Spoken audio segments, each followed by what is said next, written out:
RTC bus ఆటోని ఢీకొన్న ఘటనలో ఒక ప్రయాణికుడు మృతి చెందిన ఘటన సంగారెడ్డి జిల్లా పుల్కల్ మండలం మీన్పూర్ గ్రామం వద్ద చోటు చేసుకుంది.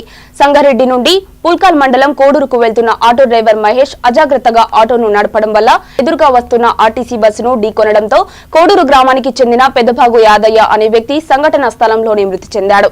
మృతుడి భార్య ఇచ్చిన ఫిర్యాదు మేరకు కేసు నమోదు చేసుకుని దర్యాప్తు చేస్తున్నట్లు ఎస్ఐ ప్రసాద్ రావు తెలిపారు.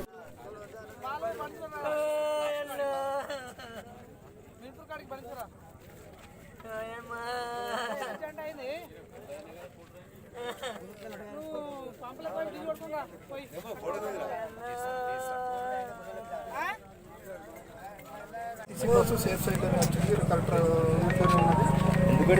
ఇది ఆటో అతన్ని తప్పు తెలుస్తుంది.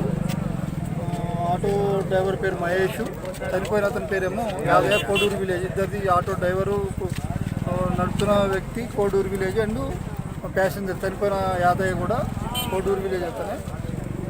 మద్యం సేవించడం వల్ల ఇది జరిగినట్టు తెలుస్తుంది. బాడీని గవర్నమెంట్ హాస్పిటల్ మార్కెటింగ్ చేస్తాము.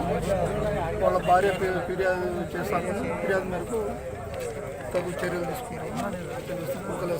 సార్ మృతుడికి పిల్లలు ఎంతమంది సార్? మృతుడికి ముగ్గురు ఆడపిల్లలు. ముగ్గురు ఆడపిల్లలు అన్నారు. 35 ఏజ్ ఉంటుంది. యాదయ్య పేరు, కోడూరుకి పుల్కల్ మండలం.